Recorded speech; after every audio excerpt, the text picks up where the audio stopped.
Hello, Kayla. Hi. How are you? Good. How are you? I'm very well, thank you. How was your day been / week? Pretty good. I had a kid at school. I don't really know You how had much. a kid? No, I didn't have a child, but I had a student at school who created this game for PE, like a board game, and we played it today, and it was a lot of fun. So, did you have to roll a dice, or did you have characters? Mm-hmm. Tokens? Yeah, one was a smiley face, one was a sad face, one was a jumping jack guy, one was a... Did he make them, or were they from something else? No, he made them. Good job. What age is he? 5th grade, so like 11 maybe? 10 or 11. Did it look like he had help, or was it just look like it was all him? Okay, so me and him did it together. Me and him did it together yesterday. And he came up with a design, and then all he wanted help doing was to know like what should be after each space. So like he didn't want to put like push-ups and snake-ups beside each other. So like that type of thing. He like planned out the format, and then you filled in the sort of exercises. And he did the number, like how many of each ones and how many points each ones were worth. And did he do anyone's like 100 burpees, not realizing how hard that is? No, he did do 20 snake ups for one, which got pretty difficult for some of them. Snake up like a push up. Yeah. Okay. And then he did 10 push ups, which only like 2 kids can do push ups. So it was if you tried, you got a quarter point for each. Okay.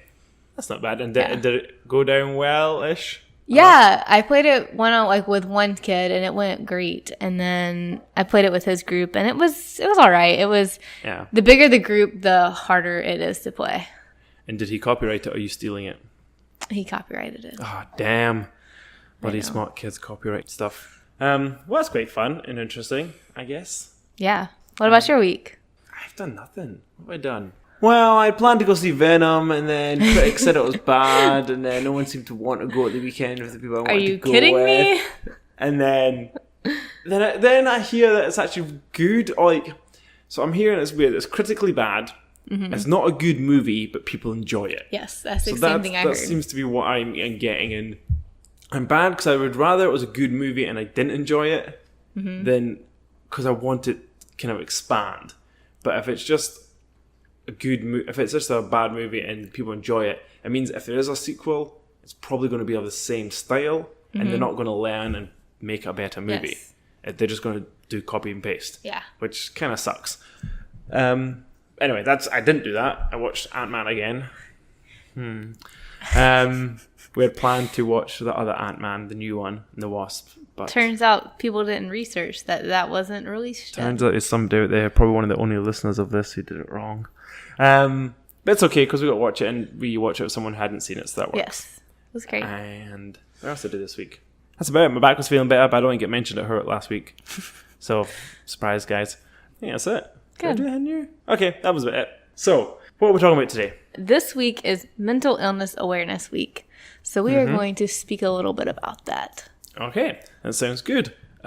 Slightly more different topic compared to what we've done the last couple of weeks. Well, what did we do last week? Colin Kaepernick. Colin Kaepernick.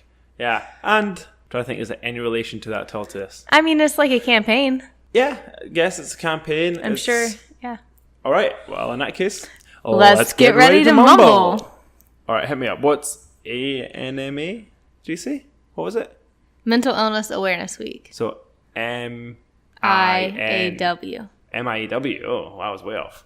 I thought it was Mental Illness Awareness Week. Yes. Okay. All right. So it was established in 1990 by the U.S. Congress. They established it in efforts of NAMI to educate and increase awareness about mental illness. So we'll talk about NAMI, NAMI. I don't really know which one they go by. We'll talk about them in a few minutes. But so it's always the first week of October. So this year it was the 7th through the 13th. And it's just during the week, different mental health advocates and organizations from around the U.S., they come together and sponsor different events to promote community outreach and public education regarding mental illness.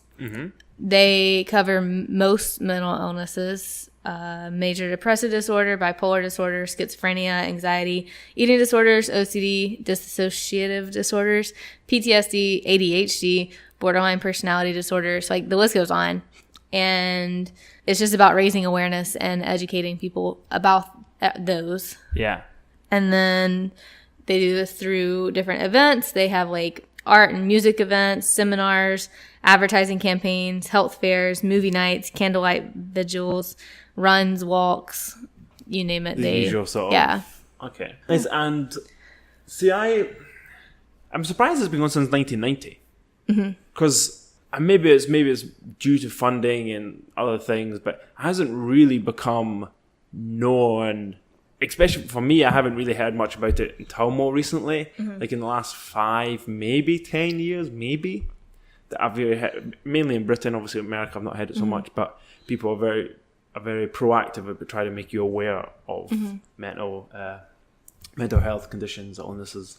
So I don't know where that's come from exactly, but I mean, I don't either. Yeah. I have noticed there definitely is a shift. Even I think within the last like 3 to 4 years, definitely becoming more. Which I'll go into like what the theme for this year is in a little bit, but because like the fact that the theme is so, I'll just go ahead. It's about carrying the stigma of mental illness, and the fact that this has been something that was established 28 years ago. And we're still talking about carrying the stigma, like, clearly something needs to happen. Yeah. Because that's still an issue. But I guess it comes with the stigma. And the thing about, so let's see, a mental health illness is something typically someone develops. Nobody's ever born with this. You never, am I right in saying it? You never, it's not who you are. You know, you can become this and you can get over it. This is not something that's going to stick with you for life necessarily. Some maybe. Yes. Depending on the chemical balances, I'm assuming. But a lot of them are things that people get at certain points and get over or you can work through. Am I right? Or is that... Depending on what they are, yeah. So, like, childhood schizophrenia cases develop very, very young and usually last the entire life. Yeah. Okay. But there are ways that you learn to deal with it a little bit better. But then, like, some things like anxiety, you can be... there are definitely kids that are prone to be more anxious and like develop it earlier on, but it is something that a lot of people develop as they get older too. Sure. So it just depends. I'm not too schizophrenia. What is the basis of that? I'm aware it's not always necessarily you've got 12 personalities like that movie Split, but it's at times when you're essentially. You don't have to be two different people either. It's just when it's not quite bipolar. It's an in between, isn't it? Not. We don't have to talk about it. That's not really the focus of today. But I just. Yeah, so it's a lot of these are weird because like they don't really know what causes it, or like because it could be genetics, it could be the chemical imbalance, brain chemistry, like brain structure even, and everybody's so different. So I remember watching this documentary about this one girl, and like sometimes she's fine. Her name was like Janie, I think, or something like that. Like sometimes she'd be fine, but then sometimes like they had 2 separate apartments because she had a little brother, and like she was just dangerous to be around him. But then sometimes she's fine, and they can like all live together in this one apartment. But then sometimes they had to separate, and she has to live by herself with a parent because they can't be together. Yeah. And it's just like sometimes it's just delusions, thinking people are gonna like. It just depends. The delusions, hallucinations, sometimes like the voices, or I don't know. And it's just different triggers spark it, and it brings on an episode.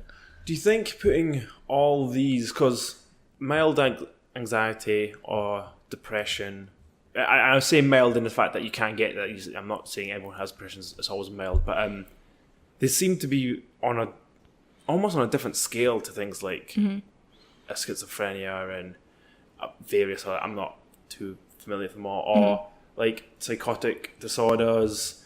How do they compare to eating disorders or to PTSD? OCD, how does that relate to ADHD? It's like, it seems like a way too broad a spectrum to put all under one hat, and maybe it's not, it's like saying, oh yeah, we have Disability Awareness Week. Should that be right? It seems... Because... And maybe there are weeks specifically for these other things as well. Yeah. This is just the grand scheme, but... Yeah, there definitely are other weeks, like, for different... like, the different disorders or whatever. I think that goes into the whole stigma thing, too, where it's like, well, this... like, I'm depressed, so I'm not as bad off as this other person who's schizophrenic. And... like, I think that's where the whole curing the stigma thing comes from, because when you break it down, it all is a brain disorder. Yeah. And like, that's the underlying cause. And like, one isn't symptoms can be worse in multiple ones, but there's not one that's better or worse or like better to have than the other one. That being said, I do think that a lot of the terms are thrown around very loosely, and I think that contributes to it too. Like a lot of people, like you'll hear people say like, "Oh, I'm just depressed right now," when really they're not clinically depressed; they're just sad. Or like, "Oh, I have OCD." Yeah, OCD is one that's been put around a lot. I have OCD, and it's like, no, you just like your stuff organized. Yeah. Like, it's like, oh, I like my colours, and then I like to put my pants in a drawer. No, that's just organised. Yes. OCD is when you can't leave that. You're actually almost feels like it's physical pain. Yes. Because you need to do something right. Yeah. And if it's not done right, you get anxious and you get sort of worried and. Anxiety is another one. Right. Yeah. But I like them neat. You know? Yeah. It's not, Yeah. So I think that contributes to a lot of it too, because like these terms are, I mean, people, you don't go around saying like, oh, I'm schizophrenic because I don't really know how you would do that one, but like with anxiety, with depression, with OCD, they are very loosely thrown around, and then that kind of discredits the people who are going through it, because I don't know. So it's strange because it's almost like a lot of these mental health illnesses are a boy who cried wolf situation as well. And not quite that, but almost. It's like, so you know how people who are what's the name that you give to people who like constantly feel like they're ill and going to the doctors with symptoms?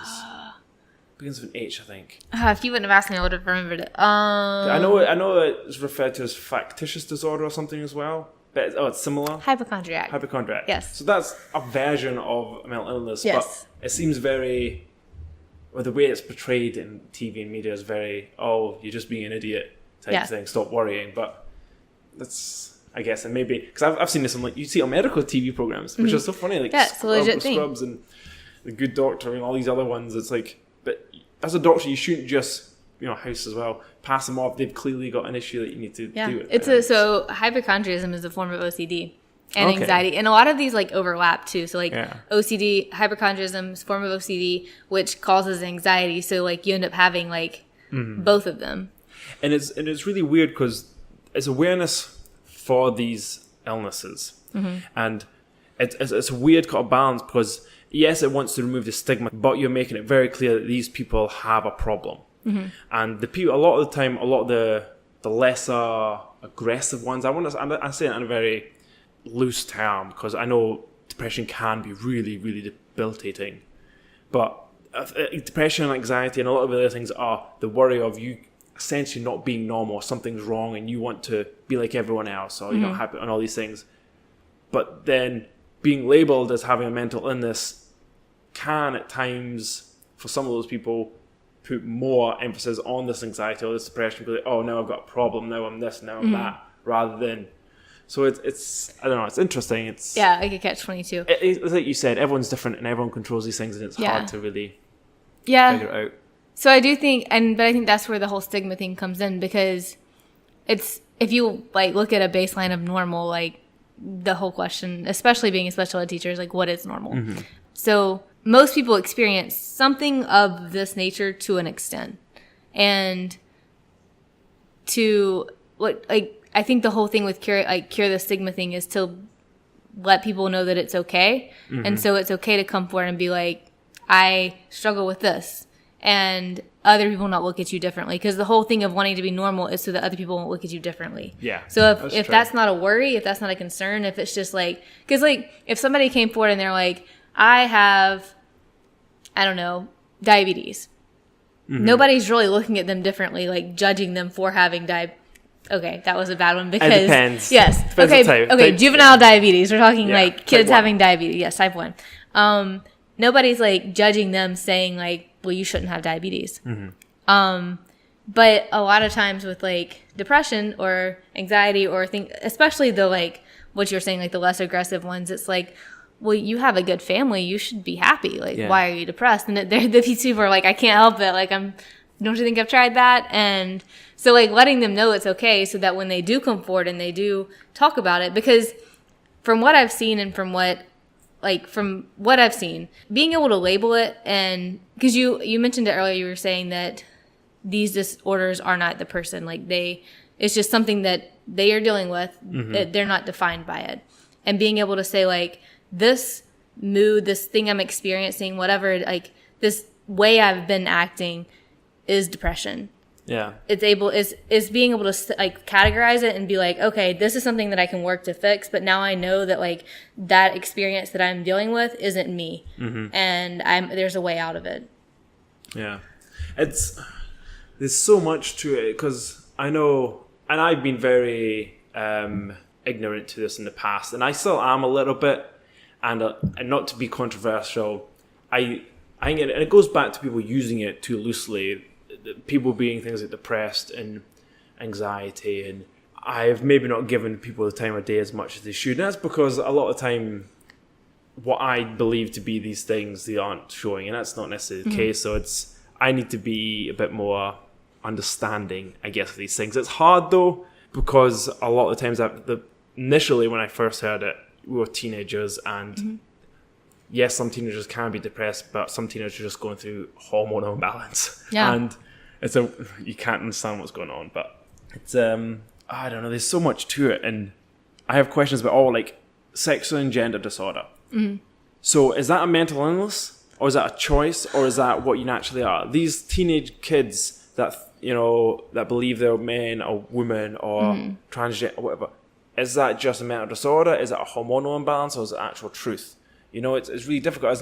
How can you say that, oh yeah, he's actually a girl, when you can't say that, oh yeah, this person's actually their split personality, or this person's actually just always depressed, that's who they are. You can't say you're a girl because you believe you're a girl, even though you're physically a boy.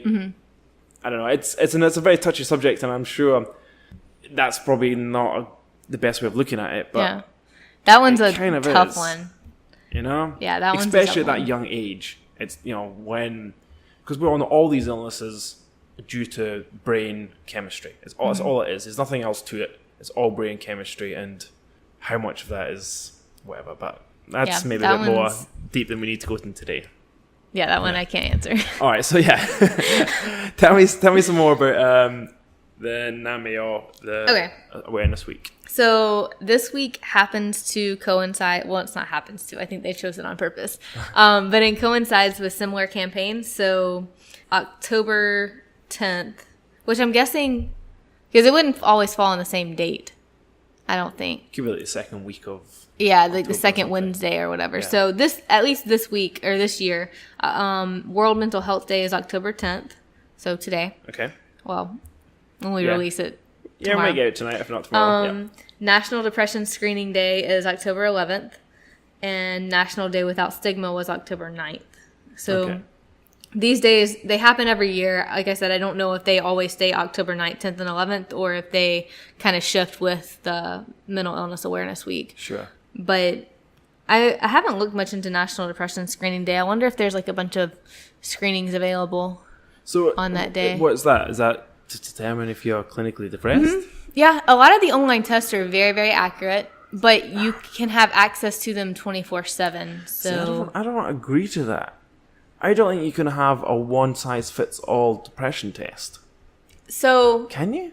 Yes, it's not really one size fits all. It's a scale, and it's like they ask these questions, and a lot of them are very. Is it like one of these ones that ask a question? It's like, oh. How much do you agree to this? Not very much at all, or really a lot? Mm-hmm. So you have, so it's like sometimes, always, never. But it's like, it breaks down into different categories, like about sleep. Mm-hmm. So like your sleep habits are, like your sleep habits, your irritability during the day, these types of things. And it tells you like what periods, they're different. So it tells you like what period of time to do it over. Like over the past 3 months, how much have you experienced X? And you answer them, and it gives you it breaks it down, and it adds up all the points, and you're in a range. Interesting. And I guess as a general rule, you've got to have something.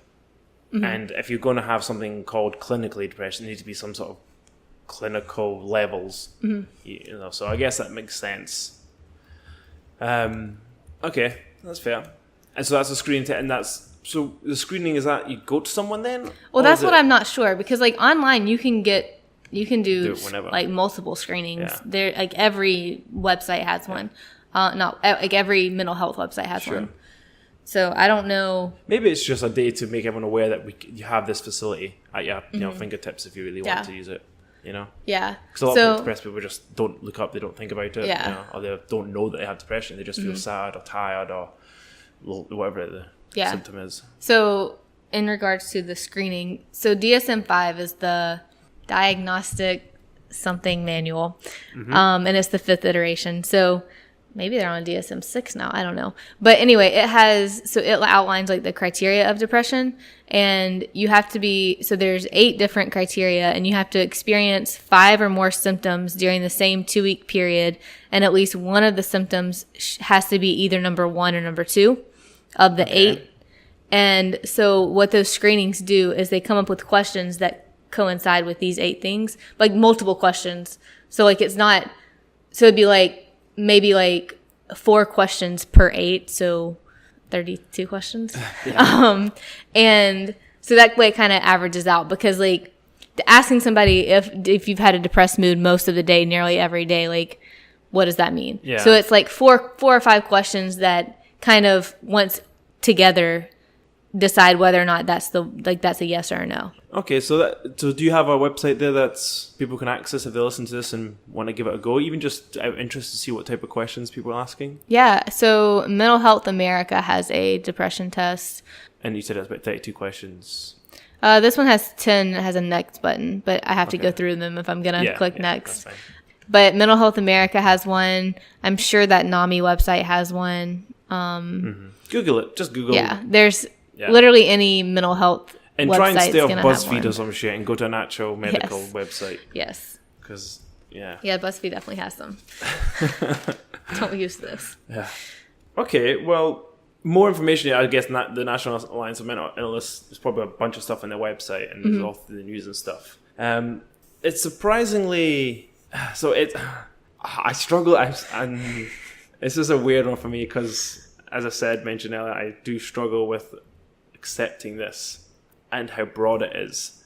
And there's unfortunately, especially in media and celebrities, there's a lot of people who jump on something for PR. And I'm not saying that in a negative way. They're under a lot of stress and it can create a lot of situations, but there are a lot of celebrities who, one, either say they're suffering from something, or 2, are backing this NAMI, which I 100% agree them to back it. They've got great followings and people will listen to them. And maybe sometimes saying that they have something, even if it's mild, and exaggerate it, again, potentially, not always. It's a great way to get people to relate it to it. Even the most successful people have these things. So that's great. And there's a whole bunch of people coming out, mainly singers I've seen. Or actors. I think maybe for sports stars, it almost seems like a weakness. So they try and maybe stay away from it. Not always, though. I think I've got a big list of people who come out and say it. Lady Gaga. So most of the people who have come out have claimed to have had some sort of... I've told they've had some sort of mental illness. Yeah. I'm not sure of Lady Gaga's, but Lady Gaga's come out about it. Glenn Close, Mariah Carey, Dwayne "The Rock" Johnson, who's a strange one. You never think Dwayne "The Rock" Johnson would suffer from anything like that, but he says he struggled with depression from a long time, especially sort of early on in his career and sort of building up. And he said it took him a long time to feel it because he was successful. He was handsome. He had a daughter. He had all this stuff, but he was just so focused and sort of eager on one thing. It's like it took him until he's 45 to figure out he had it, and he didn't realize he'd been suffering for so long. And people can look at him; he's the most wealthy paid actor in Hollywood right now. He's got movie after movie. If you follow him on Instagram and Twitter, he seems so positive. But there were episodes in his life where he really suffered with it. Yeah, and apparently even back when he was 15, he saved his mother from a suicide attempt, and then so that kind of affected him, witnessing it within his family. And then later on, when he stopped playing football due to injuries, that built him into depression after he'd set his whole life around it. And so that's someone I hear to, because he's someone that I don't want to say admire, but I guess admire probably is the right word. It's weird. Yes. The Jenners, almost all of them. Okay. Emma Stone. Which is a strange. I guess. Yeah. Yeah. She was a child singer, and became quite famous when she was young. I think she was on like some singing show. Okay. Like what did they call it? What was the singing show here for like kids that come out and like they'd be dressed as like Michael Jackson or. I don't know. I didn't know she was on that. Yeah, so she Maybe was I on did. that when I she was love really her. young. I'm pretty sure she was. And she went through therapists from a young age and a whole bunch of anxiety. Now a lot of these ones aren't what we'd consider maybe the major ones, which is again I'm using that in a very weird term, but they're not like I've got schizophrenia. But Bam Margera, that doesn't surprise me too much. Who is it? Bam Margera, do you remember Viva La Bam? He was a professional skateboarder. He was also part of the Jackass team or crew. Okay. He's also a movie maker or a music movie maker. Who else have we got? Michael Phelps. Again, he's probably one of the biggest athletes to come out of it. One of the biggest athletes because he's how many time Olympic champion? Like 11, 18 time Olympic champion. And he, again, depression, battling depression, substance abuse. Weird substance abuse. I would never think that. James Franco. Yeah. Who else forgot? Aaron Carter. I don't really know who that is. Aaron Carter, like it got bad. He was on whatever that doctor is. So I guess a lot of these anxiety and depression, why for celebrities, because they're under so much pressure from the public. You know, it's hard for them to roll with it and not care when you either get so much hate or you get so much love or you get so much pressure to perform or, you know, people dislike. So I guess it does come hand in hand. That's where we see it maybe as much. Prince Harry, apparently, has had. Yeah, I saw that. So that's quite interesting. I'm not surprised he's an advocate. Yeah. But I'd be surprised a little that he'd suffer from it. Yeah, have got anyone else interesting? Carrie Fisher. You're missing one of my favorite. Ryan Reynolds. He apparently going through efforts making Deadpool for years. Apparently panic attacks and stuff. Who's a favourite of yours? Demi Lovato. Oh, you know what? I've literally just come to her. Okay. Is she the one that was... Tell me about Demi Lovato. I don't know much about her. I know the name.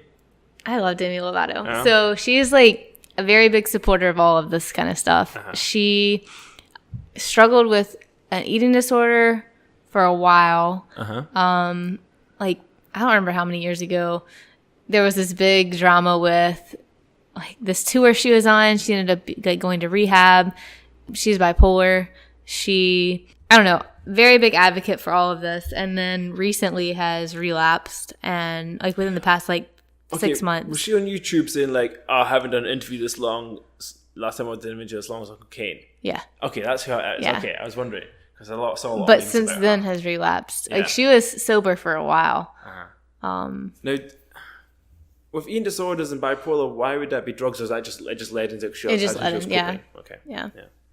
That's kind of brutal. And again, I guess it's being in that sort of environment. It's tough.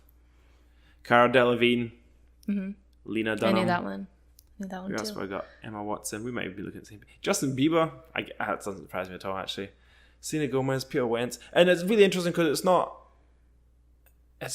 a male-female thing. Like, there's maybe slightly more females here, but I think that's just by chance because maybe men are more proud. That's what I was about to say. You know? I think that's why. Or, whatever reasons. But so these are all people who have had something or other and have spoken out about it. I also saw Adele postpartum depression, which is quite an interesting one to come out about.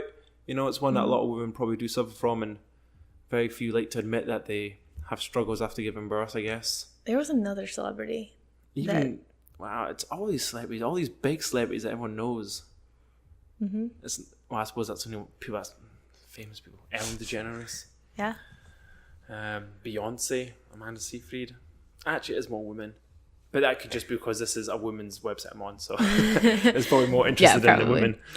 Yeah, and I mean, I have statistics about that too, about the different, well, I don't remember if they had men and women, but it's like the statistics are crazy.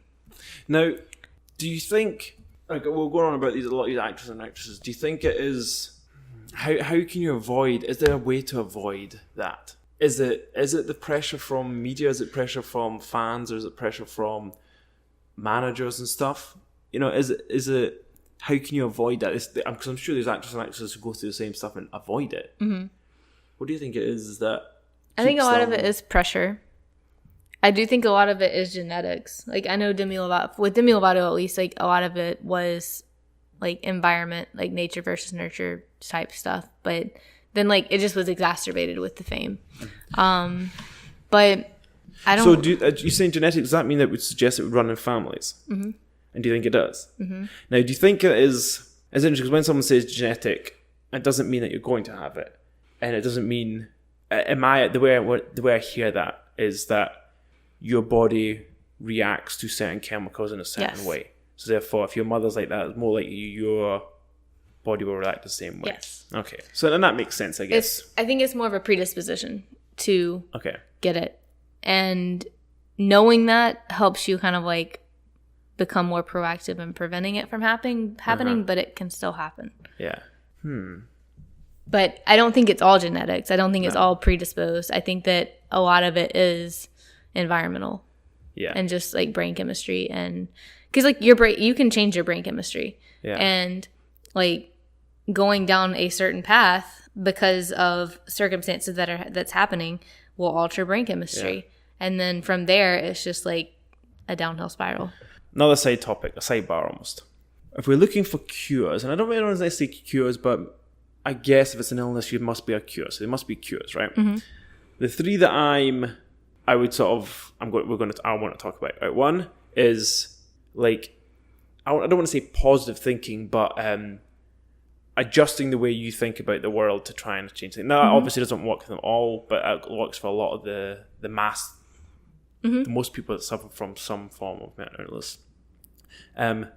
Medicine. So prescribed medicine or changing your lifestyle.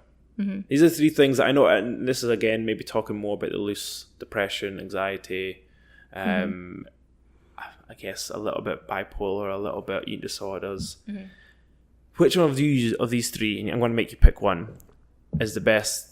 And do you think actually works? I know it's hard because at the moment don't fall into any of these categories that you'd have to worry about any of these things. But I mean, do you think? Basically, what I'm asking, do you think prescribing kids and people with medicine to help with these disorders is helpful? Yes and no. I think that it should start with the positive thing is like the mindfulness thing. Mindfulness, meditation, whatever you want to call it. I think that there needs to be an outlet for somebody to talk to. I am a big proponent of therapy. I think that if you're struggling with this stuff, that is the way to go. Talking about it, coming up with solutions, implementing it. Like that's huge. You have to be willing to implement it and making that your top priority and your focus. Like even when it sucks and you don't want to do it, making that your focus. And like it has to come first. And then if that doesn't work, that's when the medication comes in. But you have to give the other stuff a chance to work. Yeah. And it only gets a chance if you actually consistently implement it. Okay.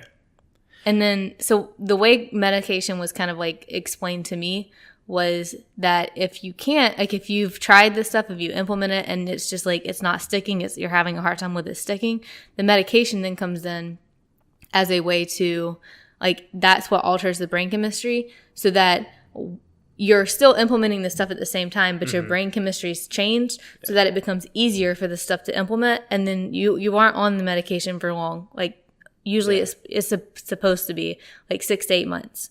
And then that gives you time to implement this stuff while you're on it. So like that part's kind of like taken care of. You implement this stuff and then you're weaned off of it so that your brain chemistry kind of like tapers out, but you're still implementing the stuff that you've already learned. Yeah.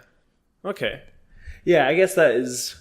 So I totally agree with that. I think you'd be wrong to disagree with that. And I'm going to play devil's advocate because I want to get your opinion. For people to listen to this, they can make their mind up. I'm someone who would never go to therapy. And I don't know whether it's due to my stubbornness or I actually feel like it wouldn't help me. Mm-hmm. I'm not always best at talking through my thoughts. And people say, oh, but you have to. I'm not that type of person. I'm someone who has to deal with it myself and figure it out. Now, is that actually my case? Or if I was going through something, or do you think do you think everybody can benefit from talking through things? I think you have to figure out the way to talk through it. Okay. I don't think it's a like one size fits all thing. I think that for some people, talking about the problem just exacerbates it. And it just like they keep feeding on it and ruminating on it. And it just becomes into something even worse than it started. But with some people, starting with like looking at it from a different angle, or talking about like, okay, I know what the problem is. Now what's the solution? And only focusing on the solution. So there are like multiple different angles to come from where it's not like just sitting talking about a problem. Yeah. And so I think that everybody can benefit from, like potentially could benefit from some type of therapy or like talking through problems. It's just the way in which it's done. I think you said it real good there about, and going on to what you're saying earlier about everyone's different, like everyone's got to find their style. Like just because your friend goes to a therapist doesn't mean they'll be the right one for you. And it's just because you're someone you love and you trust doesn't mean you can speak to them, because they don't necessarily know how to do it or say the right thing, or maybe they'll try and attack it the way they would want it said to them, and it's not the same way for you. So it's an interesting, but you recommend that everyone should try talking to somebody at some point. I mean, if you're going through stuff, if there's problems that you can't figure out how to fix on your own, yes. Yeah. Okay. Lifestyle wise, do you think? Now that's hard to implement depending on, again, what type of thing you have. Do you think things like food has a big influence? Because essentially food does affect your body chemistry. So therefore you would assume that it would be a big part. Okay, well, back to the talking about thing. Sorry. I just thought about this too. So I think the reason I'm so big on that is because I do know, like, one of the symptoms of depression is isolation. So then it becomes like, if somebody is depressed, if they are showing signs of depression, and they're like, well, I don't want to talk about it because that's just not my style of doing things. It becomes a question of, is this the depression, you wanting to isolate yourself because of the depression, or is this really how you deal with it? So like kind of breaking out of that comfort zone and being like, okay, I'm going to give it a try, and try multiple ways, because like one way might not work because of how isolating depression is. Yeah. So, okay, that aside, food, yes, I think it has a huge impact. A lot of food has different inflammatory properties that can exacerbate it, but also a lot of things can help minimize it too. Like magnesium is huge. And what's another one? Magnesium is good. Probiotics. A lot of these are like supplements and stuff. But I guess it does, again, maybe depend on the illness itself. Like obviously if it's an eating disorder, this is going to be a harder situation to deal with. But okay. But even for like depression and anxiety and things, like probiotics, magnesium, those types of things. Stay away from processed food. Yes. Yes, that's not going to be helpful for anybody. And exercise is huge too. Like it creates the endorphins, and endorphins, like it makes your dopamine levels higher, and like all those good things. And that's only good positive things. Well, so we are big advocates of that. Yeah. Exercise in general. And I always think, personally, I always feel like it makes me balanced. And that's maybe a more personal thing, but if I don't exercise, something's not quite right. And if I exercise, I feel exhausted as well. But it's a nice balance that I try and make sure I maintain, which just keeps me fine. Grounded. Yeah. I'm never super excited because I never have that much energy. I'm never super low. I'm just solid. Good. Yeah. All right, cool. I want to cover that because I know there's the whole thing about medicating people for illnesses, mental illnesses, is quite big. And not to go into any other subject, but things like a lot of the gun crime, especially in children, there's been a big correlation between these children being on some sort of medication due to some mental illness. So it's an interesting factor to maybe. Yeah. I do think it has its purposes, but I don't think it should be the first thing. Yeah. Like recently, somebody has told me recently that they started taking anti-anxiety medicine and then went to therapy and was diagnosed, kind of diagnosed with ADHD. And apparently anxiety medication makes ADHD worse. So it exacerbates the ADHD, which in turn will exacerbate the anxiety because your mind's all over the place and you can't focus. So interesting. Yeah. Huh. I have two people very close to me who have both gone through spouts of depression and both gone to the doctors and been given medication straight away. And if it helps them, I know if it helps them get better, perfect. But I'm always a bit like, you could have changed so many other things before you do this. And maybe it's the fact that you don't have the energy because you're so depleted from depression to do these things, and you just need that boost, and then you can make those changes. But I'm never a big fan of things changing immediately because of that. But again, if I'm a proponent of it being brain chemistry, you have to alter that chemistry to get it going again, I guess. I do think definitely try first. Give yourself, set a goal. If you can't see changes within that time frame, then try something else, and maybe medication's the way to go at that point. But I think it's definitely worth giving yourself a fair shot of legitimately trying, not just like half-ass trying, but like legitimately putting the work in up front. And then if you don't see, like if it's still an issue, then going. Yeah. Okay, so that's a good place. So finish off about NAMI and what's about this year. Okay, so this year's, I kind of already said it earlier, but this year's campaign is Cure Stigma. So according to this NAMI website, 1 in 5 Americans are affected by mental health condition. And that stigma around it creates a toxic environment of like shame and fear and silence, and that prevents them from getting treatment and help. And so then their campaign manifesto off their website, it was kind of cool. So there's a virus spreading across America. It harms the 1 in 5 Americans affected by mental health conditions. It shames them into silence. It prevents them from seeking help. And in some cases, it takes lives. What virus are we talking about? It's stigma. Stigma against people with health conditions. But there's good news. Stigma is 100% curable. Compassion, empathy, and understanding are the antidote. Your voice can spread the cure. Join NAMI, the National Alliance on Mental Illness. Together we can #Cure Stigma. Good. Yeah. Good manifesto. It's tough.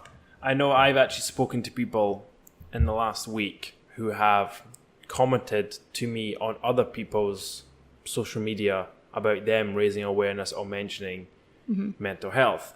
And they've been very negative against it. It's like, why are they oversharing? Why are they comment on this?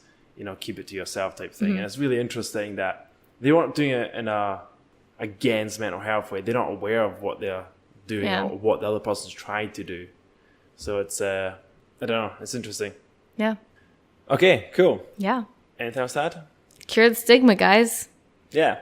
And if you are in a situation where you feel like there is a stigma to it, or you're worried about it, or you don't want to tell someone, you do tell someone, do speak about it. I think you don't need to have to tell everyone, but tell someone who cares about you. Yes. Not always someone you care about. Tell someone who cares about you. Typically, you'd hope it to be a family member. They're the ones or a close friend. Or a close friend, of course. It's not always family member either. No. But yeah, someone who actively cares for you. Go see about it. It's something that can be cured, can be healed, or can be controlled. Yes. If you don't do anything about it, none of them will happen. You have to do something about it. Yes. The same way as if you break your arm, you have to do something about it. The same way if you've got a cold. The same way if your car's broken. You've got to fix these things, and the only way to do it is getting them seen to and being proactive with it. Mm-hmm. And it's not going to be easy, and it's going to take time, but we have time, so. Cool. Yeah. Wow, here's us getting all helpful and stuff. Aw, look at us. Next week, we're back on... Oh, I don't have anything funny to put in there. We don't know yet. We will decide. Yeah, let us know if this has interested you at all. Let us know if you've got any ideas for other topics. If you like the fact that we talk about actual relative important things, or just penguins. I was really back to penguins, that's what I remember. Yep. All right, you good? Yeah. All right, well, I'm Liam. I'm Kayla. And this will be Mumblecast. Bye. I think that was good.